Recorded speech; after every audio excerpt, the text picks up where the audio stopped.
to order. The first order of business is to selection of a chairperson for the hold on, selection of the chairperson for the Community Relation Committee. Are there any nomination for the office of chairperson? I'll nominate Kate. Nomination made by Al. Is there a Rich second? Janelli's made the I'll second. motion.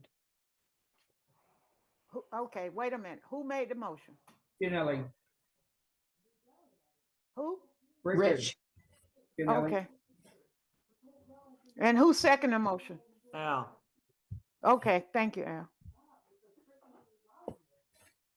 Okay. Okay. All those in favor of Kate becoming the chairperson of the Community Relation Committee, could I hear aye? Aye. Aye. Motion so carried. At this time, I turn the committee over to Kate. And thank you all for coming. Thank you, Gladys, and thanks again for your vote. I appreciate it. So this is just a quick meeting. We wanted to get a chair in place, as quick as we can, so we can move forward. We work with Dr. Seelig and Dr. Mead primarily as liaisons for this committee. It's a little bit more fluid of a committee than some of the others in that we don't necessarily have the same specific things that we're working on from year to year. It really depends on what the drive is of the particular committee and the folks who are on it. So with that, I'm going to turn the meeting over to Dr. Seelig and Dr. Mead to sort of give us an overview of the upcoming community events, which is what's on the agenda this evening, as well as an update on the budget process. Thank you so much for being here. Thank you, Kate. Congratulations. I'm sorry. Can I just interrupt, Kate? Sure. Do we have a secretary for this meeting? Yes. We do not. I don't know if anybody's taken minutes. Lauren, are you volunteering? Yes, I've already started taking minutes, but I just wanted to make sure nobody else was. Thank you so much. I appreciate it. You're welcome. You're welcome.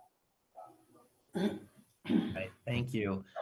Just two quick items on the agenda. The first is just an overview of some upcoming community events, and Mead will talk through those in a second. And then we're just going to give a real quick update on the budget process. I know everybody here is well informed about the budget and what's coming up, but we'll just do a quick review for anyone else who may be listening. So, Andy, you want to just give a quick update on what's happening in our community outreach office? Great. Thank you. Welcome aboard. Congratulations, Kate. Good to see everyone's face tonight. So I'm working off of two computers tonight because we have on my left computer our Parents Supporting Educational Excellence workshop going on. It started last Tuesday night with about 12 parents. I think we'll have some more that will join as the training goes on. And so it's virtual tonight. We go between virtual and in person. Dr.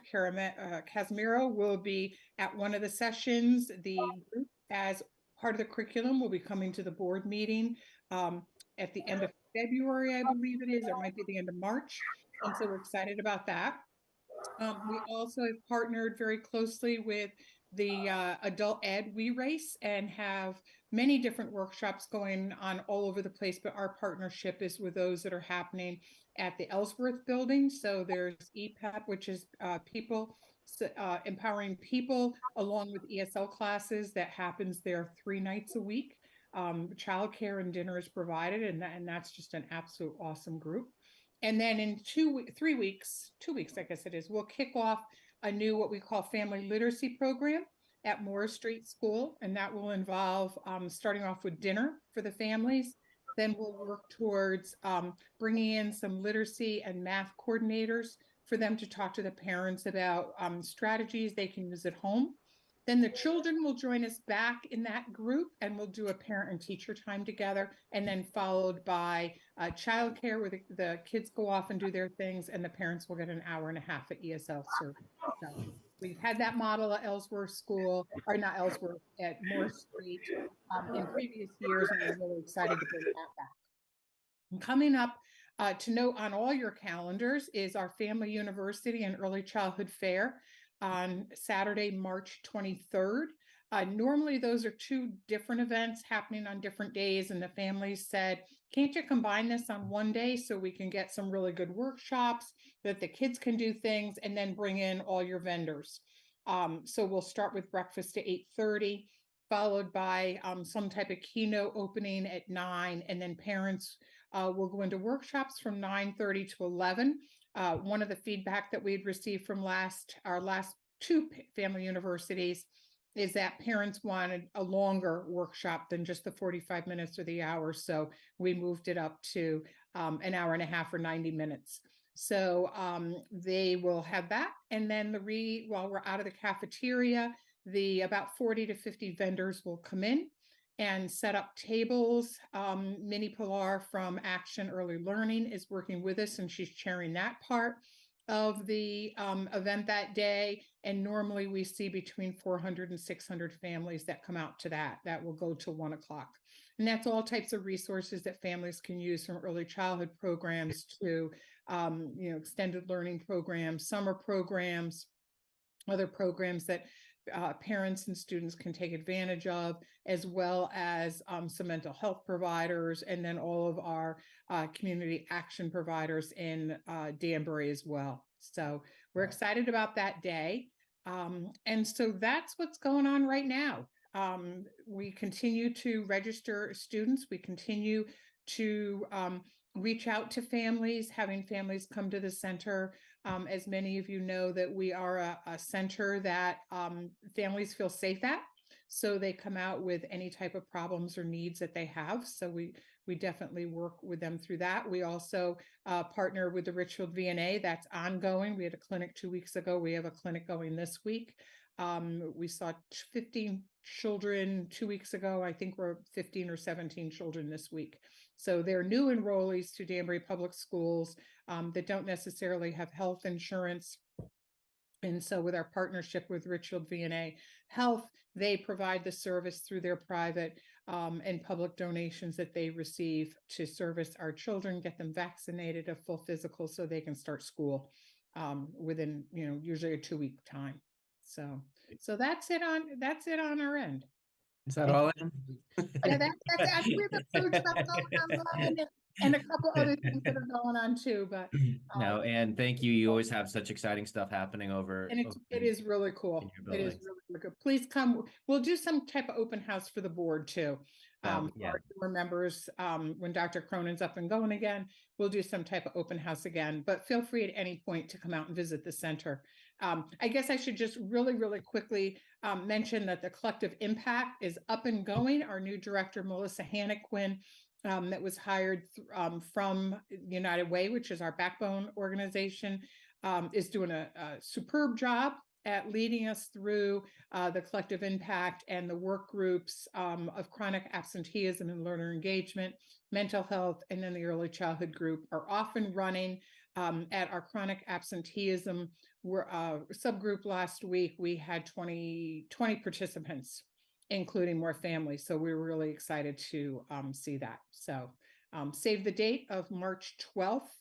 It's an evening event, 5:30 to 7:30, I believe, at Family and Children's Aid for our first big community kickoff for that. So you'll all get invitations to it, but just save the date so you have it in your notes. So that's it now. That's All right. it. I just knew there want was more. I just want to jump in real quick and thank you, Dr. Mead, as well for the digital information that we get provided now. And I know that list that goes out to the entire school list as well. Yes. and community. It's a really helpful way to have like all that information condensed in one place, because I know you guys are running a lot of programs and you have a lot of different groups that also connect with you Yes. to provide ancillary services. So for board members who may not be aware, you will occasionally see an email come through from Dr. Mead's office, and it's a great summary of like all the different things that are going on and different events that might be beneficial for board members to show up at from time to time. Yeah, it's a really essential clearing. They come to Mike and I and Grace Molina, my assistant director, and then she puts them all together and they go out into one PDF and out in an email on Sunday morning. And believe it or not, that's our highest readership time, is that 7 to 10 in the morning. So if we want to get critical things out, that's the time to get it out to our families. Thank you. Sorry to interrupt, Mike. Oh, that's quite all right. Thank you.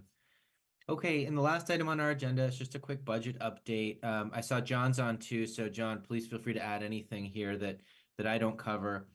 Just a couple critical dates we have coming up. Tomorrow is Finance Committee, and for anyone who's going to be at Finance Committee, I think you guys are at 7.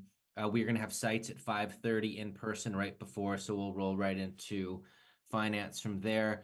And then we have a week, and then I believe the vote is going to take place in the board meeting on next Wednesday for the final budget approval. And then that final number has to be up to the city by the following day on Thursday, close of business. And then my team will be getting the books assembled and out to the board and city council members shortly thereafter. So just depending on how many changes we have to make, we should only be a couple days behind the delivery of that number on the 15th. So hopefully we'll have books to you guys within about 2 weeks.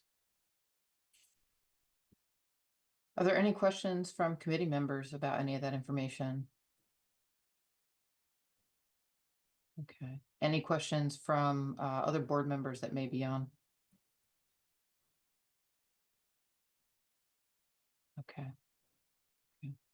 No, thanks, Kate. No problem. So for committee members, one of the things I'd like you to think about between now and when we have the next committee meeting, which I don't believe we have one scheduled for, I want to say at least another month. We may try to adjust our schedules. I think we had to reschedule a couple in March. One of the things I'd like to think about, though, as a group, and have you come to the table with some ideas about what we might do as members of this committee, if there are particular projects that we want to take on and have a conversation about, or particular areas where you think we could work on improving those community relations, and making sure that we're, as board members, we are putting ourselves in spaces to be good listeners for the community and to bring some of those concerns back to the full board. So if we could each take a little bit of time and come up with a few ideas for the next meeting, you can certainly email those over to me, and I will relay those to Dr. Seelig and Dr. Mead so that we can put an agenda together. All right? Are there any questions at all before we sign off? All right, this was a record quick meeting. I want to thank you all for being here. I appreciate you making the time this evening. Could I get it? Dr. Casimiro, did you want to say anything? Nope, I just was gonna get ready to say goodbye, so I turned my Okay, just phone making off. sure. Just making sure. Could I get a motion to adjourn, please? I'll make a motion. This is Richard. Thank you, Rich. And a second, please? I'll second that. Thank you, Al. I appreciate it. All those in favor, please signify by saying aye. Aye. Aye. All right. Have a great night.